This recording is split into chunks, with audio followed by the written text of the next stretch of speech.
5 Investing Guide for Beginners. If you're in your 18 to 35 age range, it's never too early to start thinking about investing.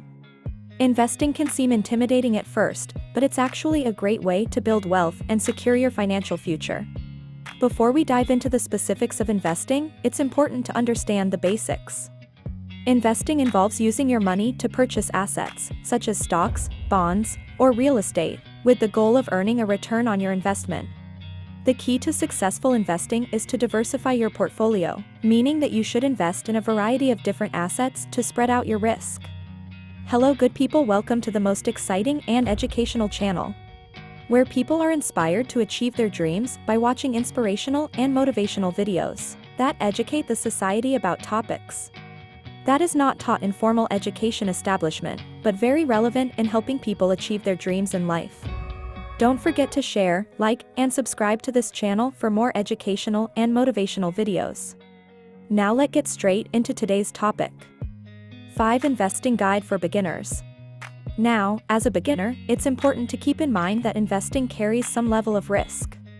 That means there's always a chance that you could lose some or all of your money. However, the potential reward of earning a return on your investment can be well worth it. 1. Determine your financial goals. Before you start investing, it's important to have a clear understanding of what you hope to achieve with your investments. When creating a budget, be sure to include all of your fixed expenses, such as rent or mortgage payments, as well as variable expenses, like groceries and entertainment. Are you saving for retirement, a down payment on a house, or a rainy day fund? Knowing your financial goals will help you determine the best investment strategy for you. For example, if you're saving for retirement, you'll likely want to focus on investments that offer long-term growth, such as stocks or mutual funds. If you're saving for a short-term goal, like a down payment on a house, you may want to consider more conservative investments, such as savings accounts or short-term bonds. 2. Make a budget.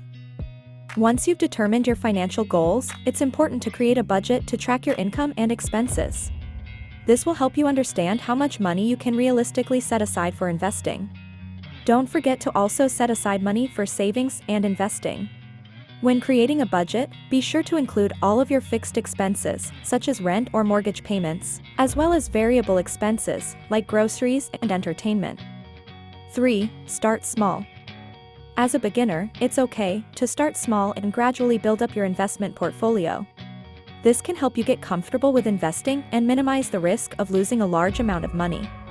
You can start small by setting aside a small amount of money each month and investing it in a diverse range of assets. As you become more comfortable with investing and your financial situation improves, you can gradually increase the amount of money you set aside for investing. 4. Educate yourself. Investing can be intimidating, especially if you're just starting out. That's why it's important to educate yourself and learn as much as you can about the different investment options available to you. There are many resources available to help you learn about investing, such as books, online courses, or financial advisors. Take advantage of these resources to gain a better understanding of the different types of investments available and how they may fit into your overall investment strategy. 5. Diversify your portfolio. Diversification is a key component of investing, and it means investing in a range of assets to minimize risk. This could include stocks, bonds, real estate, and even alternative investments like cryptocurrency. By diversifying your portfolio, you can help reduce the risk of losing money if one of your investments underperforms. Have fun. Investing doesn't have to be all work and no play. Try to find an investment strategy that aligns with your interests and passions. For example, if you're passionate about the environment, consider investing in green technology or renewable energy. Not only will you be doing good for the world, but you'll also be more motivated to stay engaged with your investments. 13. By finding an investment strategy that you enjoy, you'll be more likely to stay committed to your financial goals. 14. By following these steps, you can work towards achieving financial freedom and reaching your financial goals. Remember, investing is a journey and it takes time and patience to see results. Stay committed to your financial plan and don't be afraid to seek help if you need it. Thank you for watching. Subscribe to this channel now.